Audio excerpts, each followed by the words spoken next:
आहा, जब जब भक्त पर संकट आता है तभी प्रभु अवतार लेते हैं। शास्त्र के परिप्रेक्ष्य में देखा जाए तो भगवान के 24 अवतार हैं।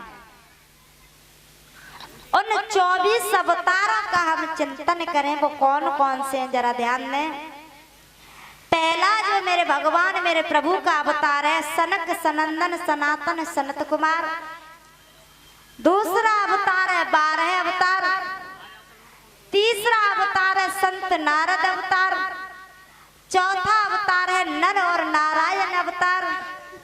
पांचवा अवतार है भगवान श्री कपिल देव जी का अवतार। छठवा अवतार है दत्तात्रेय जी का अवतार। सातवां यज्ञ भगवान का। आठवां श्री ऋषभ देव जी का। नौवां पृथु जी का। 10वां मत्स्य अवतार। 11वां कश्यप अवतार। 12वां धनवंतर अवतार। 13वां मोहिनी अवतार और 14वां श्री नरसिंह भगवान अवतार। 15वां वामन अवतार। 16वां श्री परशुराम जी का अवतार।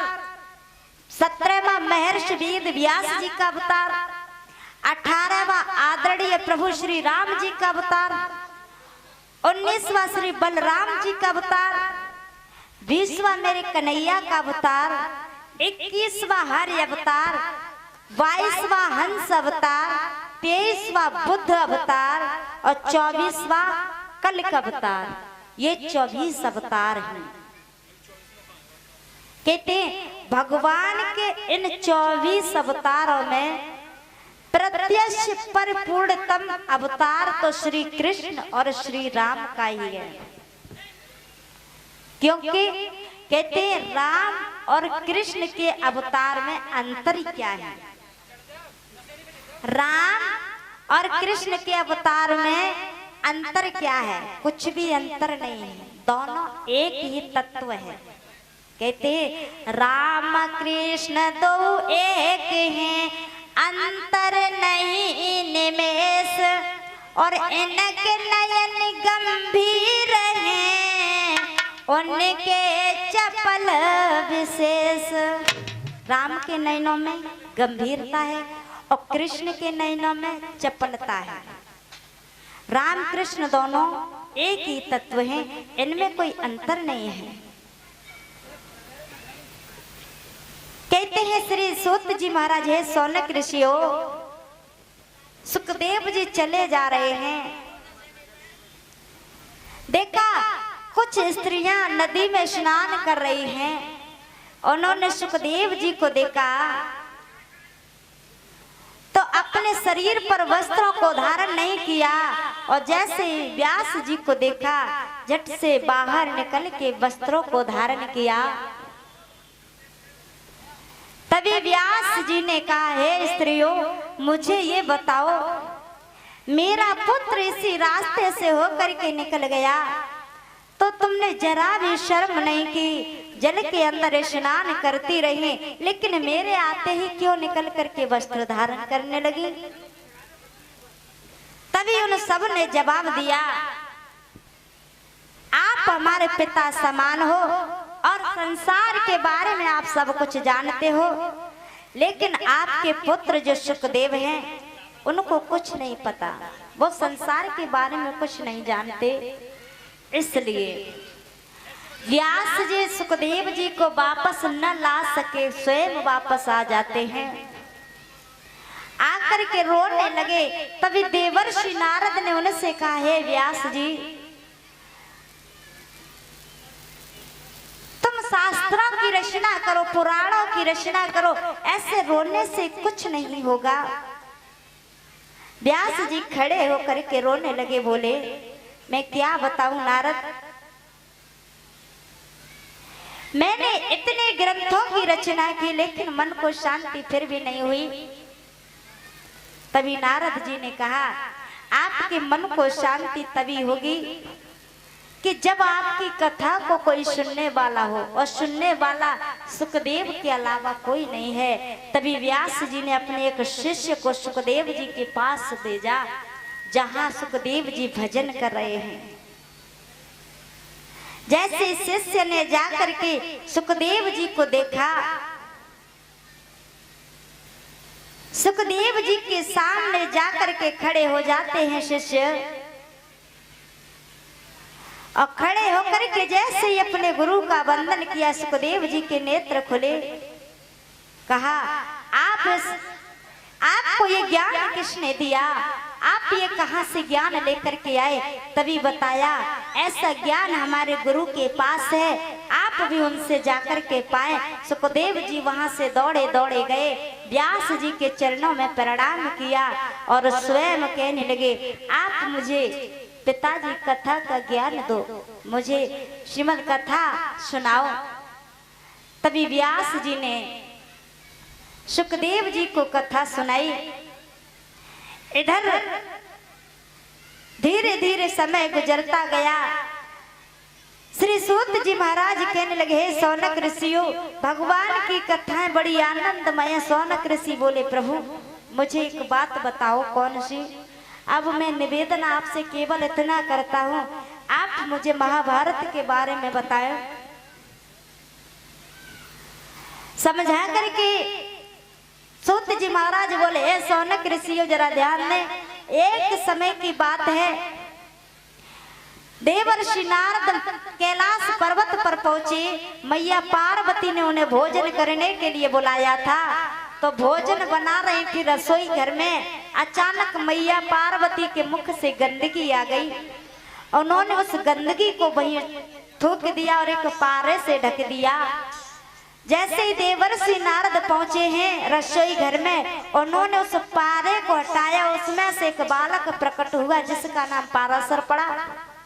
ये पाराशर जब धीरे धीरे बड़े हुए, भजन करने के लिए चले जाते हैं। भजन करने के बाद आए घर पर, कई वर्षों बाद इनका विवाह हुआ। इनकी पत्नी का नाम था सत्यमती।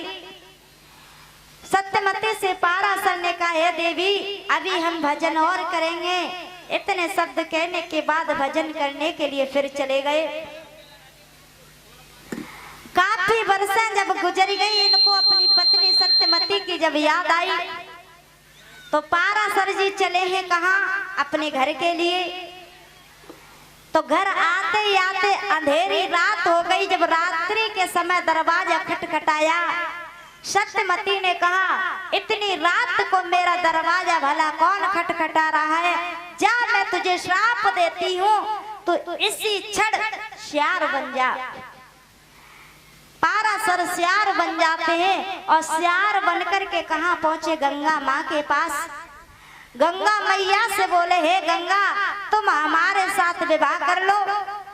गंगा मैया ने कहा, मैं तेरे साथ विवाह करूंगी? तुझे शर्म नहीं आती है? और क्या बोली है गंगा मैया, जरा ध्यान दें। के गंगा महारानी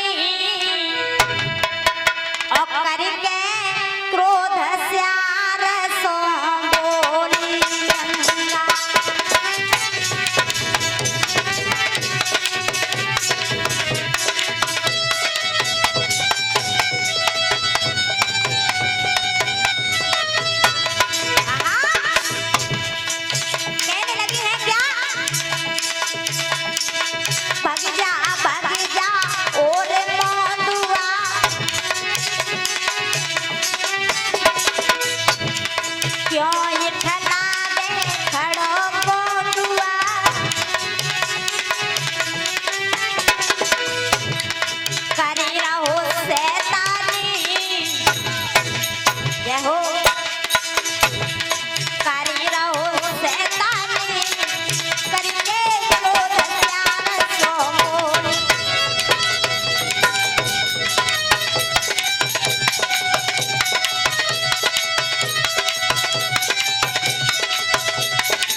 मैं तेरे साथ भला विवाह करूंगी।